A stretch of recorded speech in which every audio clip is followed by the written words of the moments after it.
We have two entities that will address that scary topic. The first being Bank United, a recently new member of the BRI, and Levitt-Fuirst Associates, insurance manager for the BRI. I am now going to call upon Tom Linehan, a longtime friend and associate of the BRI, to address that topic. Tom will then be followed by Jason Schisciano of Levitt-Fuirst Associates. Please join me in welcoming again an ally of the BRI, Tom Linehan. Thank you. I want to thank you, Jeff, for the intro, great intro, and once again participating with the BRI. Jeff and I go back almost 20 years. That's right. When I had a lot more hair and was a young banker in Westchester County, working at the time for Citibank, looking to bring our commercial banking services out to your community. And he's always been a good friend. And after 20 years at Citi, just about a year ago, myself and 3 colleagues decided it was time to retire after many, many years with the Big C and take a look at potentially building the business we had built at Citi, which predominantly focused on providing banking services in the real estate community, real estate owners, managers, title companies, 1031 companies, our expertise on deposits, our expertise on, obviously, what we're going to talk about a little bit today. And we got an opportunity to meet John Canis. So for those of you in the area for many years, may know John, the former CEO of North Fork Bank for about 30 years.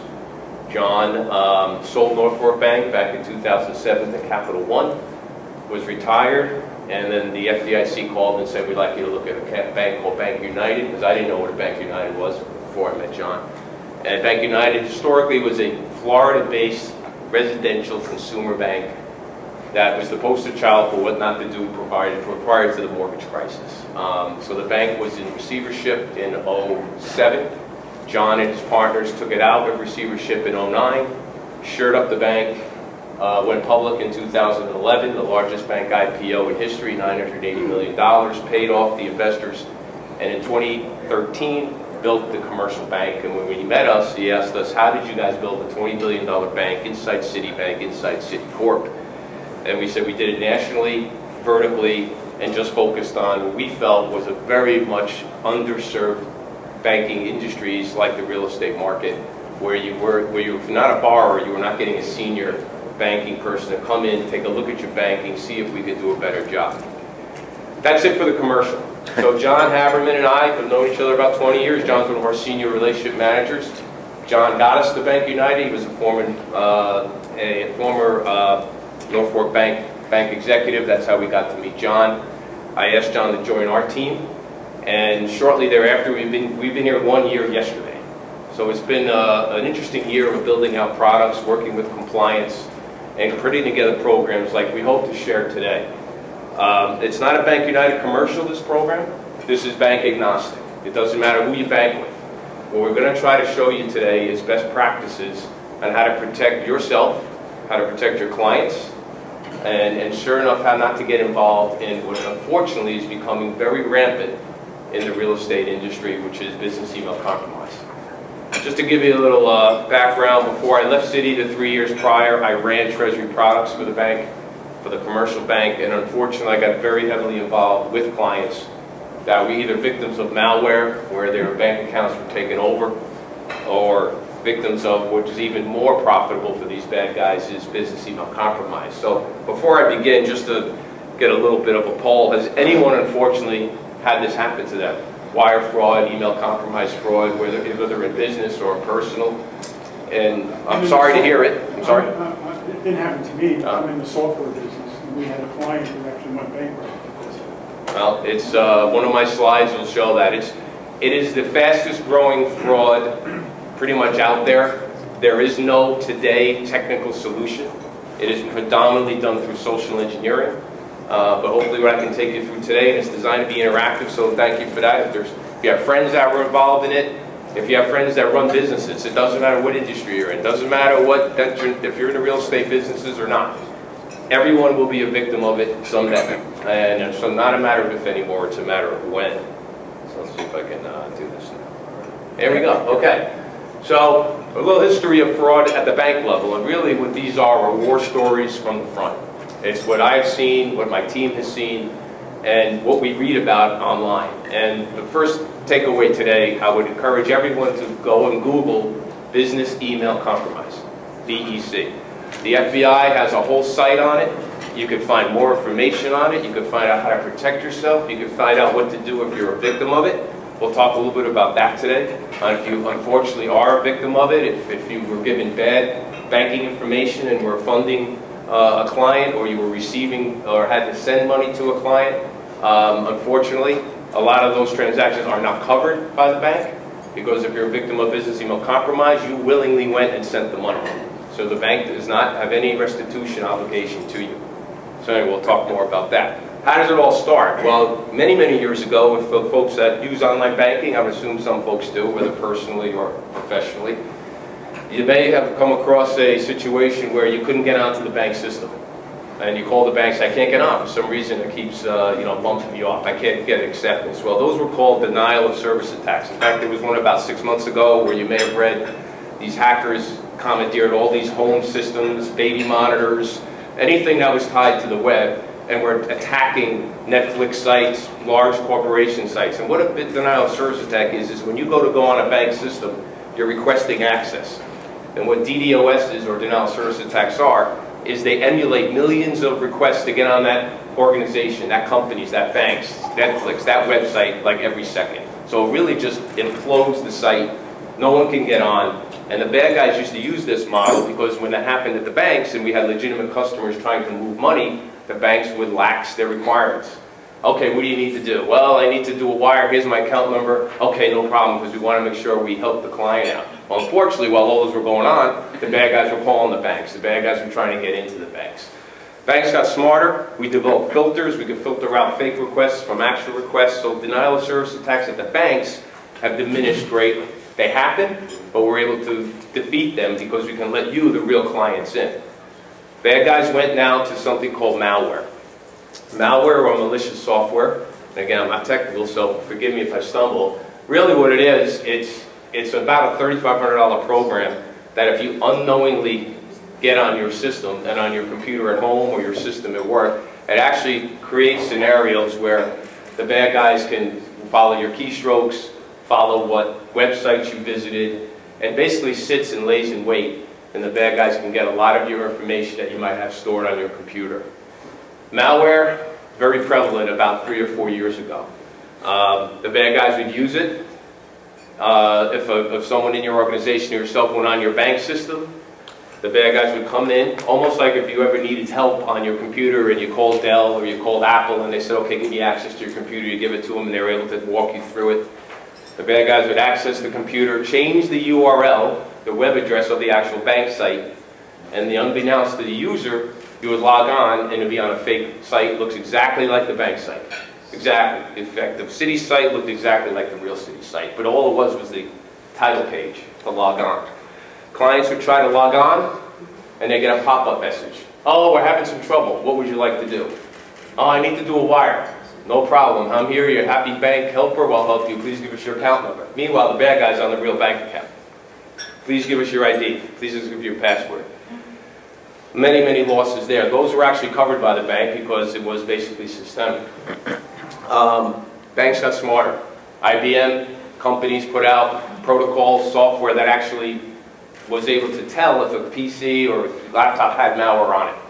So what would happen is in the bank systems, if it was discovered malware was on that computer, that user's ID was frozen. They would not take instruction until the client cleaned or scrubbed their computer. So we went from total system attacks to individual attacks. Everybody's getting smarter, everybody's getting tighter. And what do the cyber terrorists do? They move down the food chain to find the weakest link of any chain. And that, unfortunately, is email. And that's what we're going to talk about today. A couple of signs of malware before I move on. Computers acting kind of slow.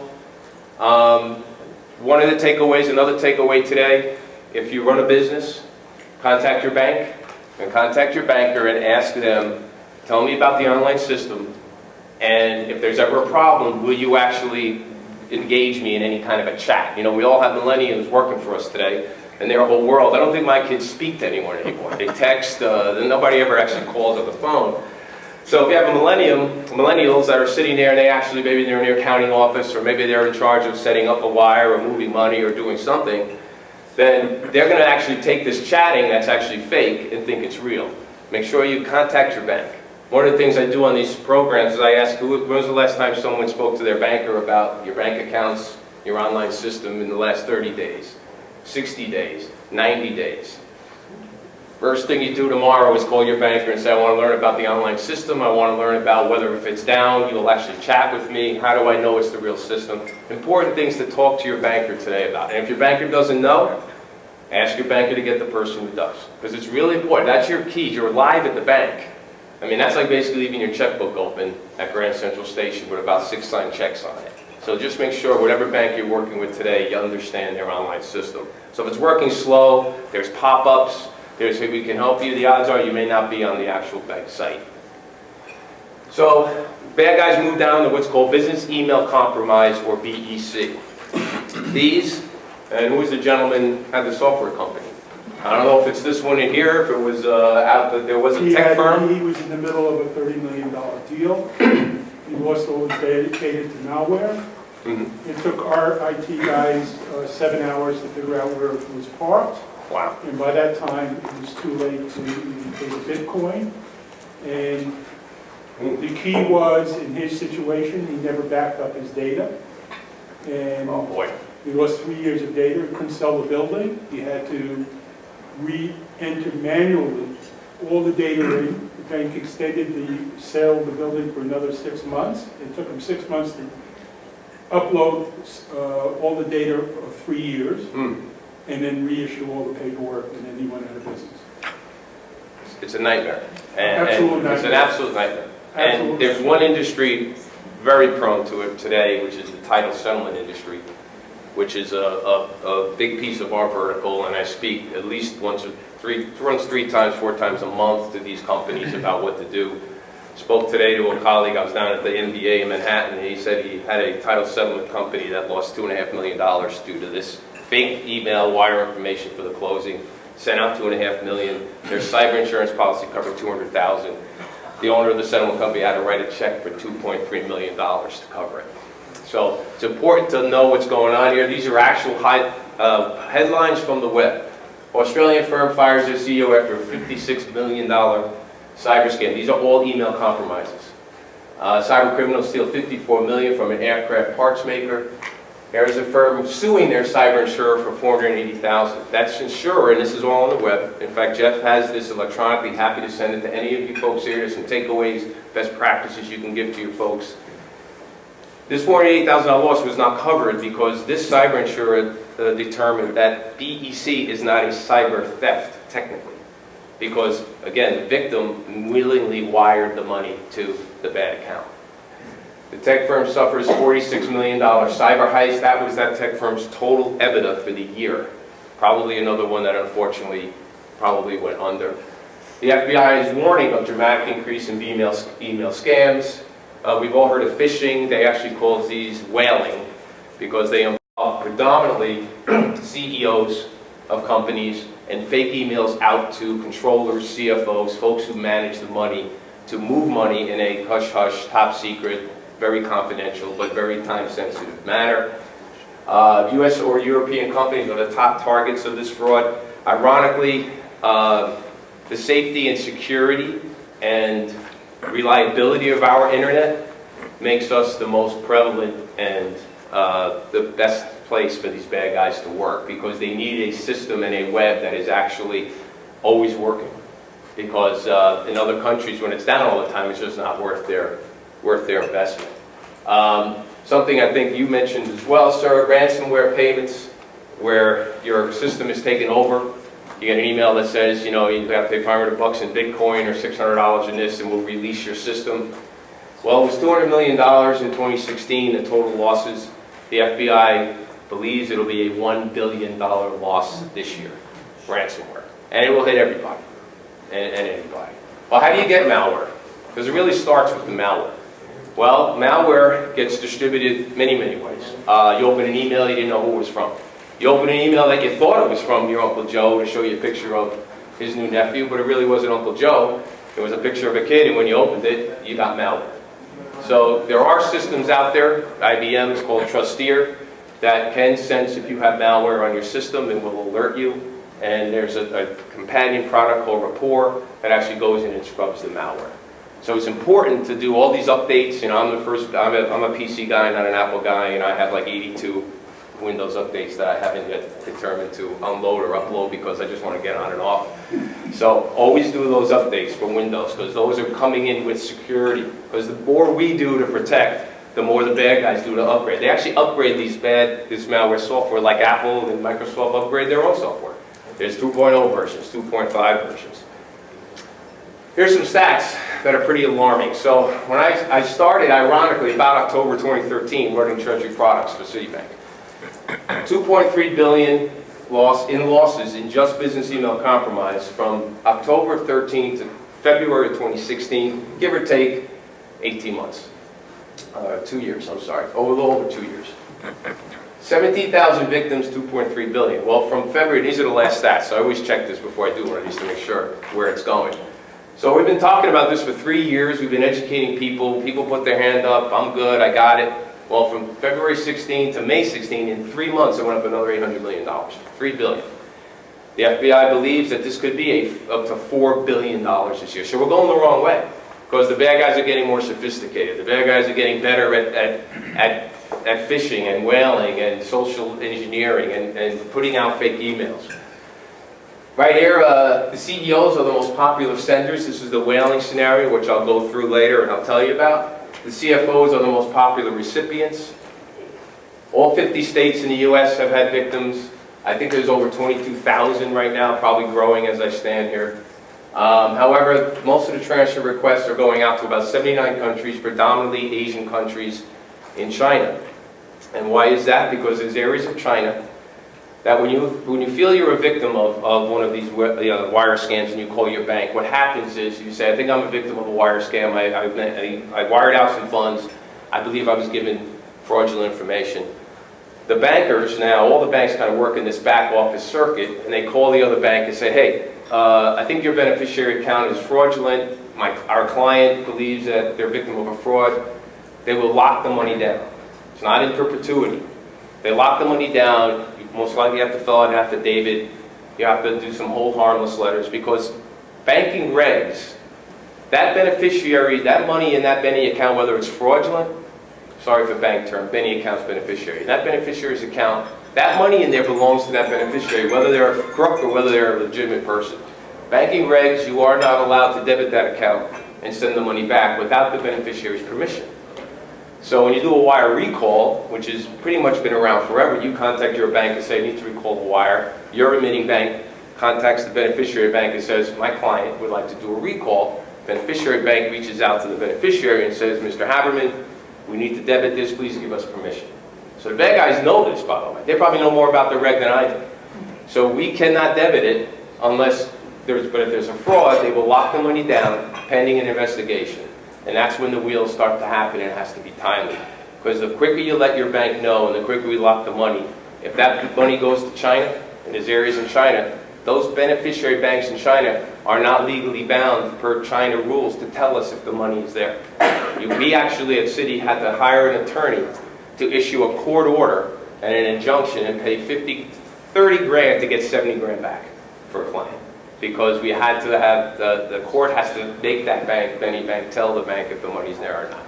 So the faster you react, the better. Once it goes overseas, the odds of getting the money back drop precipitously. So again, a little takeaway again when you talk to your banker about how this all works. Who do you call if you feel you've been defrauded? Do you call your service officer, your branch manager? Is there an area to call? Be out in front of this, because if it happens, as this gentleman said, look what happened to that company. Most of these coincide, these whaling scams, they coincide with the executives' travel. We don't live in an anonymous world anymore. Everyone has a social media footprint, whether you think you do or not.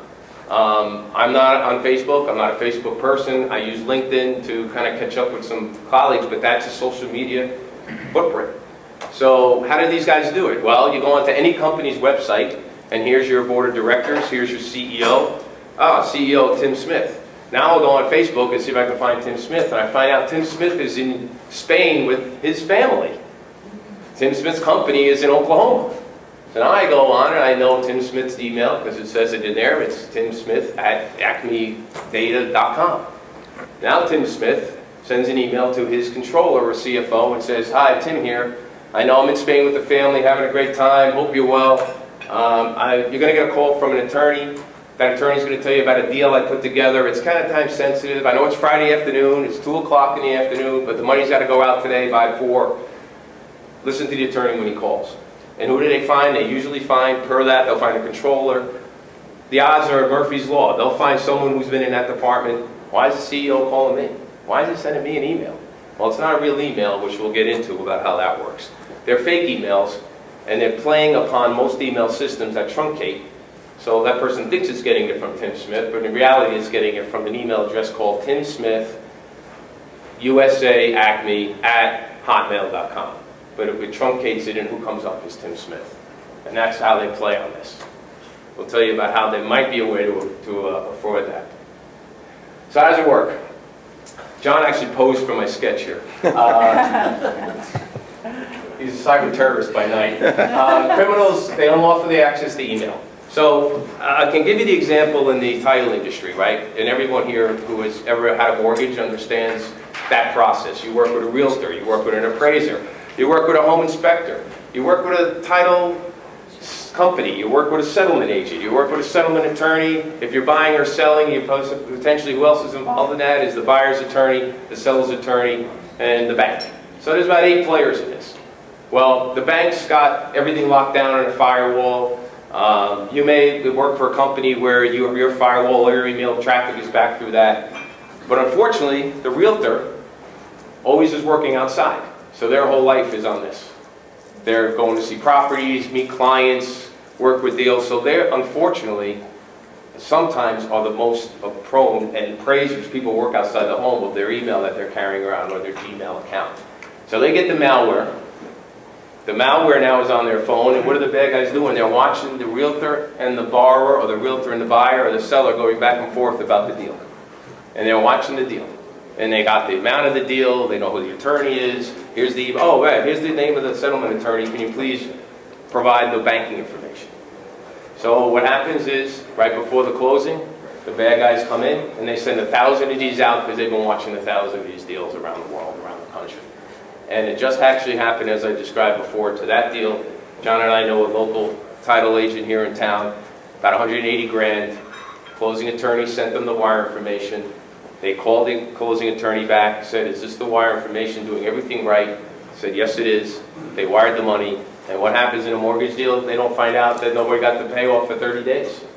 So that's another reason why this industry is so perfect for these bad guys. There's a natural delay in understanding whether a payoff was made or not. 30 days later, the client gets a letter from their bank, you're in arrears on your mortgage, calls and says, they said they never got the wire.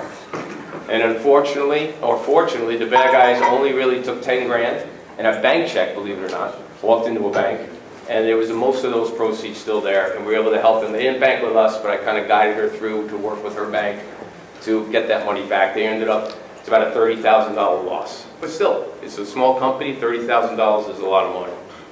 Bad guys commandeer. Step 2, they transmit fraudulent information, as I just described, to the bank. Step 3, the remitting bank taking that bad information that they got from a trusted source, who got it from a trusted source, who got it from a trusted source, who got it from a trusted source, and bang, the bad stuff is now sent to usually a mule account. A mule account, you might hear that term is used, where the bad guys set up an account right online at any bank, anywhere. Every single bank that does consumer banking has a way to open an account online with forwarding wiring instructions overseas. Again, a little bit of a review how they work. Again, it's not account takeover. This is social engineering 101. And they're doing this, as I mentioned, 1,000 of these a day, all over the country. There's 22,000 victims, right? They only have to be right once. They only have to have one hit, and here was $180,000. Here was $2.5 million on the example I gave today, and unfortunately there was one this gentleman's firm had. They target financial institutions, commercial customers. They seek to access unlawfully email accounts, other companies' executives. One of the ways, if you're working with a third party and you get an email with banking information, hit reply to all. Most of the time, obviously that email is not going to be in your contacts if it's a fake email address. If you hit reply to all or reply, usually your email or Outlook will then expand the email. So then look at that email address and compare it to the one you have on file for the trusted counterparty that you're working with. But be careful, because the human nature in the eye is tough.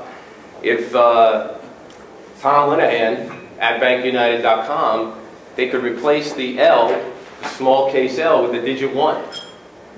So you really have to be really monitor this stuff. And in the world we live in, where everything's going at about 100 miles an hour, it's very tough to take a breath and say, okay, I'm ready to wire out $180,000 or move this money. Let me make sure who I'm getting this bank stuff from is the person.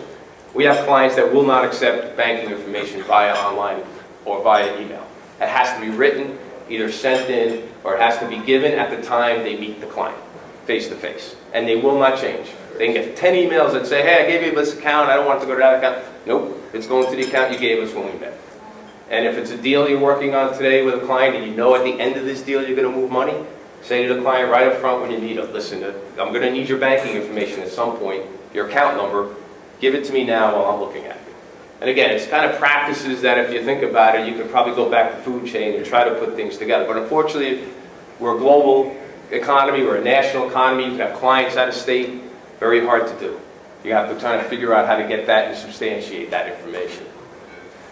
Scenario I told you about, this is what we see in the title industry all the time, which is it's a financial crime where they hack into the 17 people involved in the deal, and then it kind of passes along and then comes out clean. And then 30 days later, the poor victim finds out that their mortgage wasn't paid off. Scenario 2 is what we talked about earlier, which is the whaling, the CEO.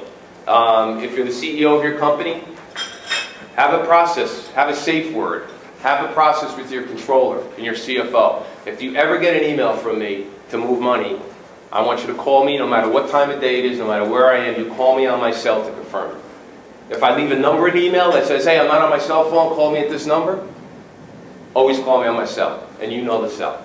Yeah, you have to corroborate. There was a famous museum in Manhattan that was a city client, not mine. CEO was traveling out of the country. The controller and the CFO got 2 wire requests, told them the attorney was going to call them about a hush-hush deal. The attorney called. They had to wire out $2.8 million and $2.2 million. They wired the money. Then the controller, after the money left, called the CEO just to let him know, and the CEO said, what are you talking about? I didn't tell you about this deal. I have no idea what you're talking about. Their mistake was they called the bank and said, first they didn't call the bank for 2 days. And then they called the bank and said, we need to do a wire recall, which I mentioned before, which is not to do. Then they finally called and said, I think we were victims of fraud. And then Citi was able to lock the money down. We were able to save half of it. But unfortunately, 2.2 went to China. And it was gone. Yes, sir? Yeah, I'm in financial services and wealth management, and this happens so often. It's incredible. And I seem to see AOL emails hacked the most for clients. And I've gotten requests to wire funds out, and I can tell by the wording of and we have to confirm by voice request, but they're so creative that when I go back and say, look, let's talk about this, it's a good time to call you, just sort of flush them out, they'll say something like, well, I'm attending a funeral right now, so it wouldn't be appropriate in conversation. So, but I just, it's amazing. It is incredible. It really is incredible. We have a client of ours that runs a title company, and he actually catches them. And really says, yeah, the money's on its way. And they actually are brass enough to call back and say, we didn't get the money yet. Can you give us the Fed number? Swear to God. And he says, oh no, it's coming. Believe me. Just call me back if you don't get it. Yes, sir. And the scenario that you just explained to the client from the museum, what happens to that $2.2 that's lost? Who covers that? Who's liable for that? They are. They are. Because the systems at the bank were not hacked. They willingly emailed the funds. Now, they've changed their protocols, obviously, right? I mean, it's unfortunate, but, I believe we as Citi donated to this museum millions of dollars a year. I think we just upped our donation for the next year to help them out. It's sad, and it's really a shame because you know, they were trying to do the right thing based upon what they thought the CEO wanted them to do, because they weren't aware of this. And, you know, you can't, I'm one person, John's one, we can't get to everybody. So your other message today is use this, talk to folks you know in business, share it. It's, you know, the only way you're going to fight this is to share it and speak about it, because we don't have a silver bullet yet, technically, that's going to stop this. To your point, you know, I'm at a funeral. There's no technical way, unless only you're discerning it, to say, yeah, these aren't these guys. You know, come on, they're not at a funeral. They would call me up. Here's the third scenario, and this happened to another client that I knew, unfortunately, ran a licensing entertainment business, and he was traveling, and he was a one-person shop with an assistant. The assistant got a email from him, forwarded to him, that was from one of their known suppliers, and in that email was 2 PDFs for $30,000. Was invoices, $30,000 and $34,000, things she did once a month forever. She emailed them and said, hey, I got this, do you want me to send a check or wire? No, send a wire. Okay, sets it up, emails him back, says, okay, I'm ready to do it. You sure you want me to pay? Yeah, pay it. Yeah, I know the vendors. She sends it. Well, unfortunately, the email wasn't from him, and the forwarded email that she looked at wasn't from the supplier. They were fake PDFs, and they were fake invoices. And this is waylaying small businesses around the country today. They're probably the most prone small businesses. I mean, the big businesses are bigger dollars, but this is happening a lot today, especially to 1-2 person shops where perhaps it's a husband and wife or spouses, and one spouse runs the books, the other spouse is the salesperson. It's important to get that information out. That, you know, you almost can't accept emails, you know, financial documents to move money anymore. What she could have done better was call him on his cell. But unfortunately, he said, and I saw the email trail he sent me, and he's out about $64,000, which could have been his profit for half a year. In his emails, the bad guys were alerting that, hey, I'm not available to speak, similar to this gentleman's example, but go ahead and pay him. I know I want to get it in there early this month. So how can you defend your company or yourself? Obviously, you want to educate your employees, if you have employees, whether they move money or not.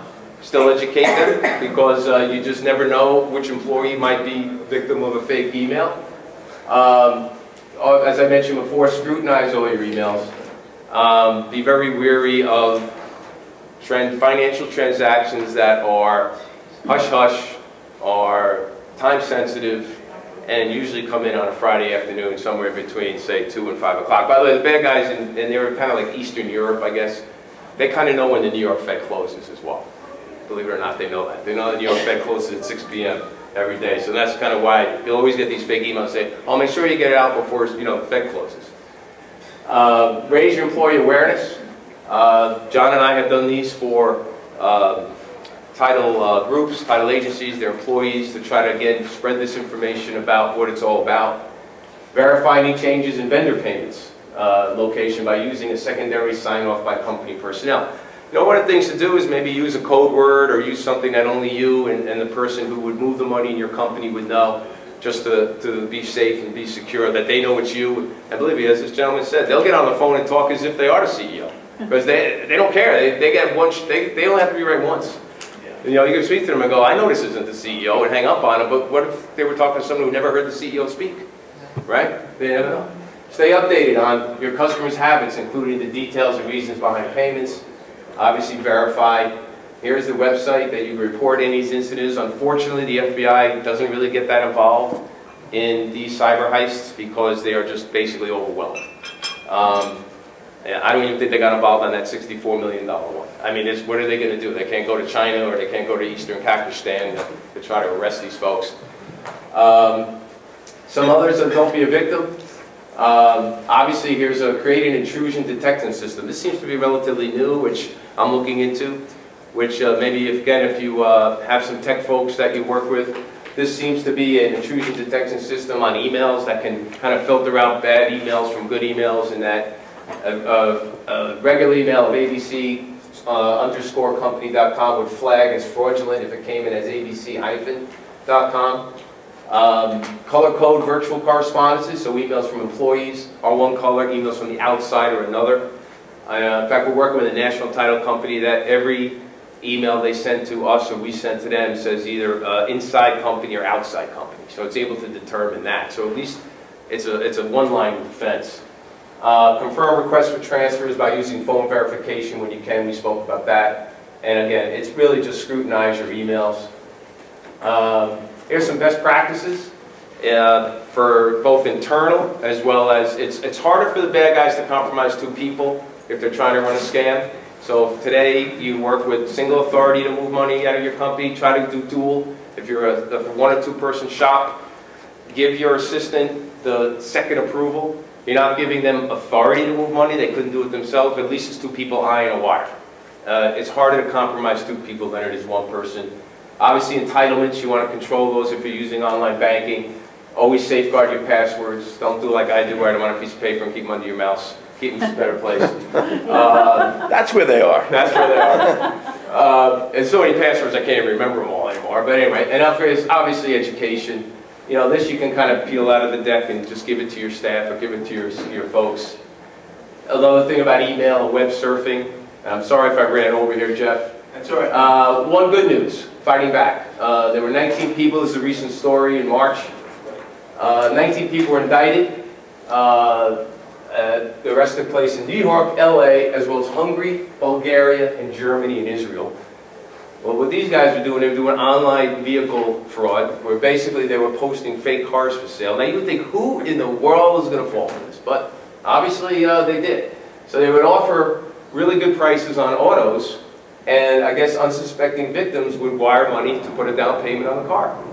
Well, unfortunately, those cars were never really for sale, the company never did it, and this was in the millions.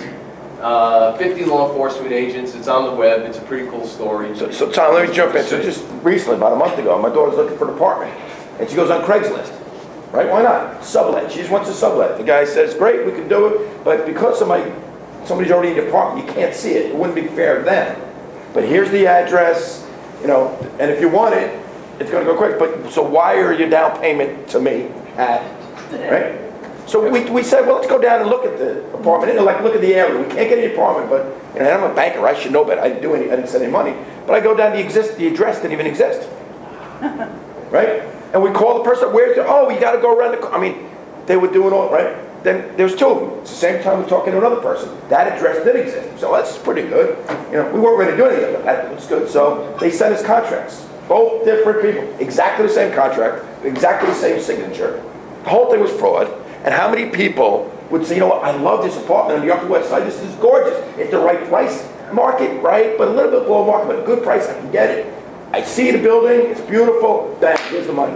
Here's my down payment. You'll never see that person again. Thank God Tom made me stop.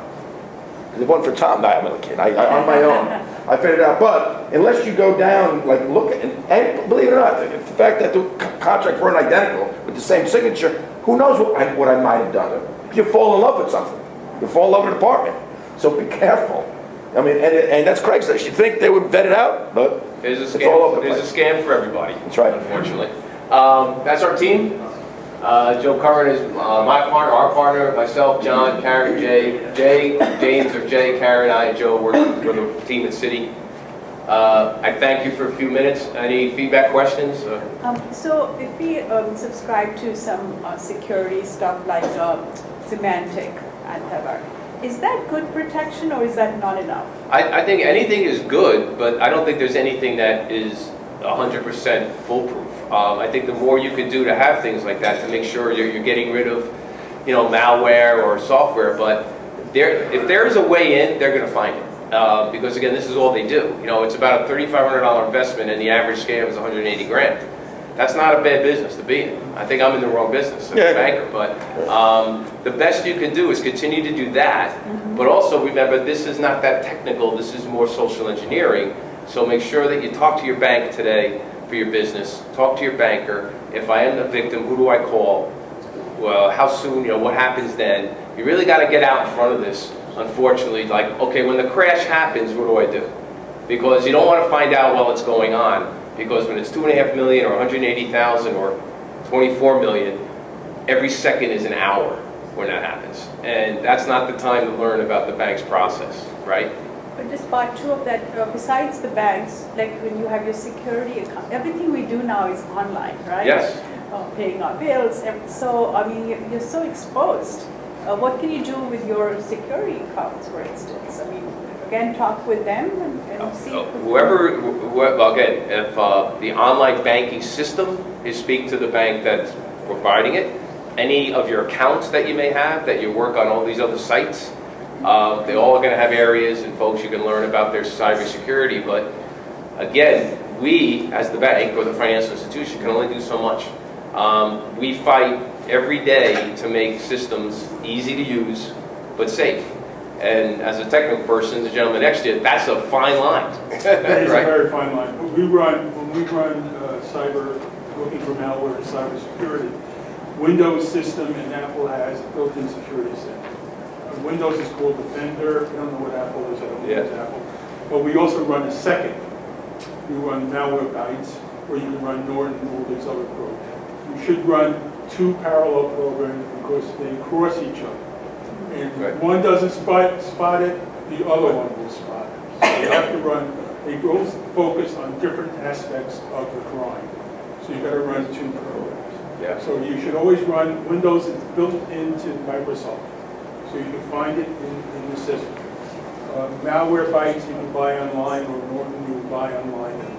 You can also get it uploaded for free. You can use it also. But as you see, these scams that are really terrible are not technical oriented. They're also, this is social engineering. It's all This social is- engineering. All you need is one person to open up one email Right. Yeah. or one website. We encourage everybody to not go on to use your computers for radio, for movies, Yeah. any personal events, use their own computer. When you're in your office, you only work with office issues. That's it. Yeah. Nothing personal, especially getting onto music sites and to movie sites. Behind the scenes, what's happening, and talking about slowing down, if you bring on a movie and it has malware on it, it's going to automatically slow your computer down because you're viewing the movie. And it's going to bring up all this ton of stuff into it, Yeah. and it's going to hide it right behind the movie. And So you cannot get onto these websites. Yeah. Stop using computers, is what you're telling me. Yeah. No. Just use I'm only saying that. I'm only Keep, saying. keep business in business, right? Keep your computer business focused. Right. That's the best way to prevent this. Or maybe you can use two different computers, what is it, like? Yes. For all your Use a financial dedicated one, one. and then all the Right. financial statement. You can do that. There are people who do it. Yeah. Yes. That's scary.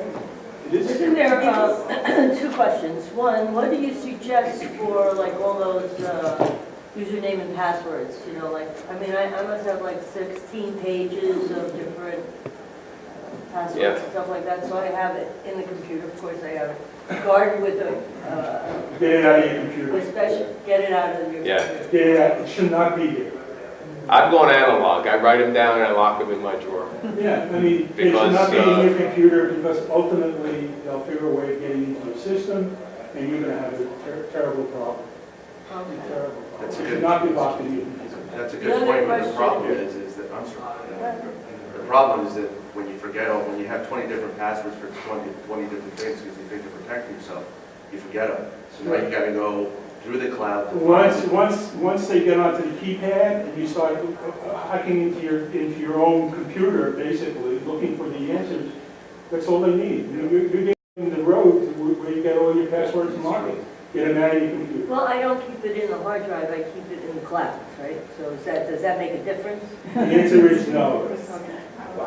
So there's also another, point. There's a big issue with the cloud. The cloud it's a wonderful thing. It's taking over servers and stuff like that, but you still have issues.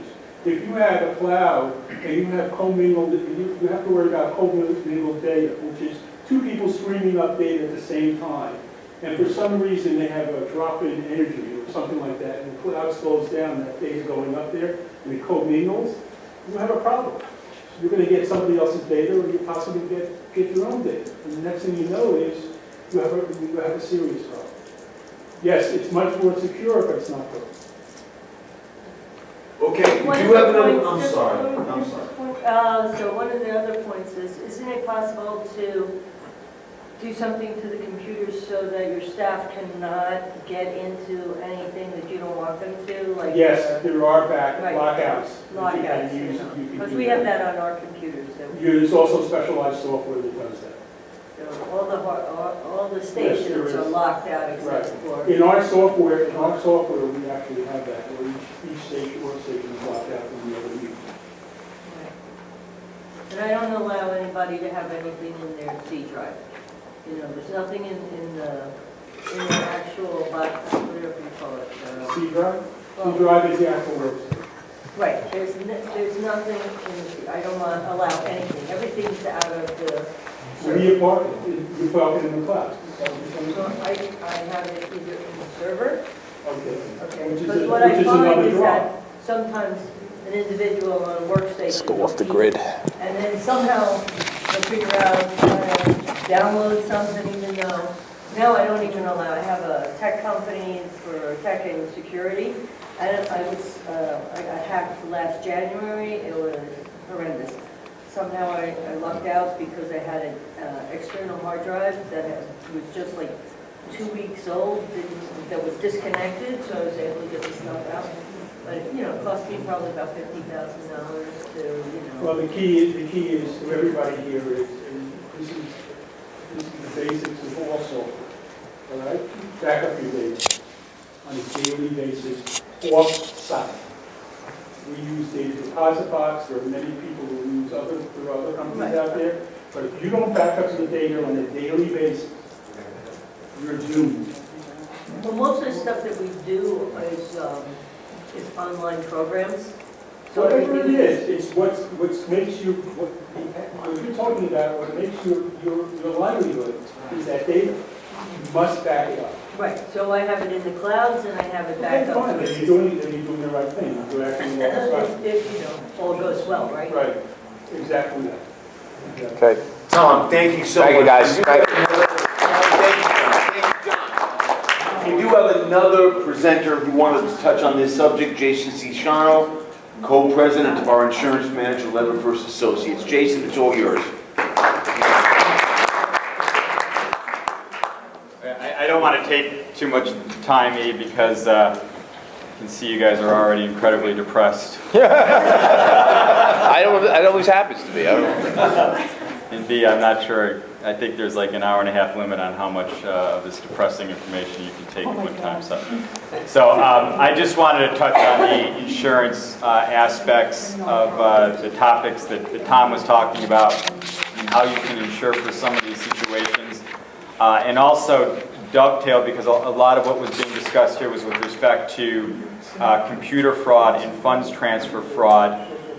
Those are actually coverages that oftentimes will be picked up on your either your clients or condos and co-ops employee dishonesty and crime policies.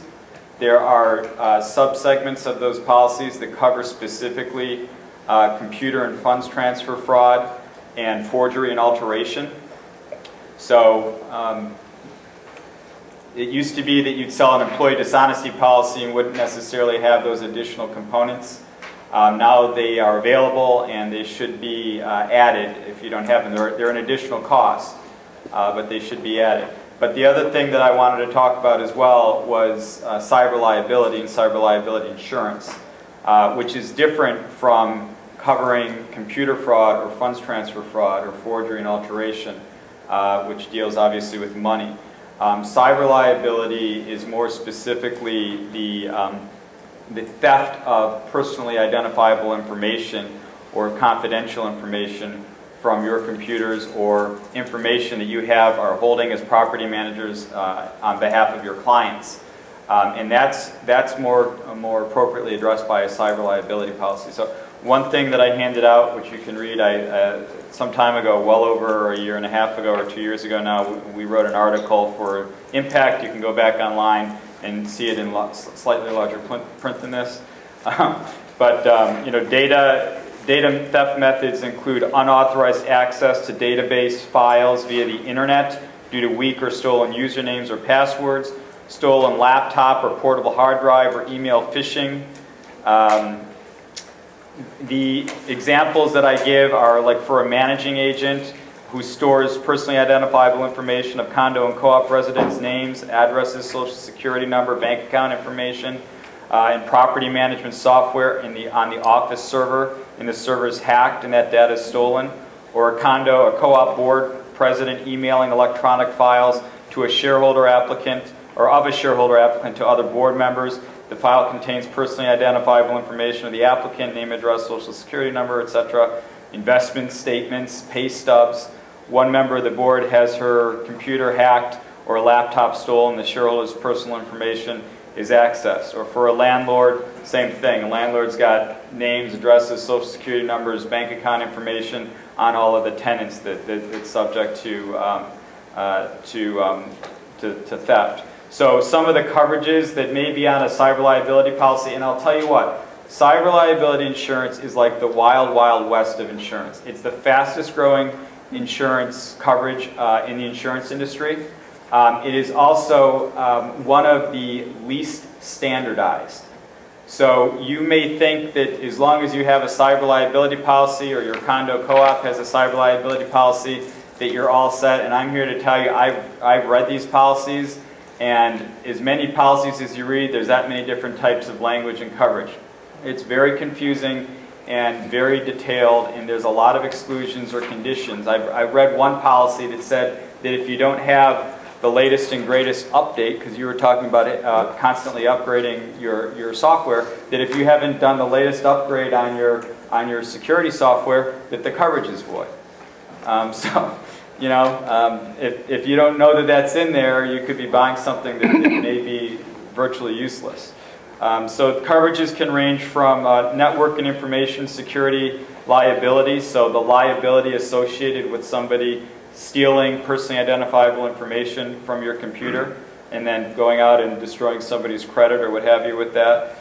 Communications and media liability, where you accidentally post something on a website that shouldn't be there, or is it slanderous or copyrighted or what have you. Regulatory defense expenses, including fines and penalties. Some policies include coverage for fines and penalties, others don't. But all of this stuff, when personally identifiable information is stolen, it's regulated. You have to do certain things like send out notices to everybody whose data may be compromised. Many of you have gotten these letters from Target, the Target breach or the Home Depot breach, and they offer to monitor your credit for 2 years. That's a big expense depending on how many people are impacted. And then there's direct coverages such as things, coverages for crisis management, security breach remediation, computer program and electronic data restoration if your data is corrupted and destroyed and it all has to be rebuilt. E-commerce extortion, that's like the ransomware and the cost of paying the ransom to get your data back. And then the business interruption and additional expenses.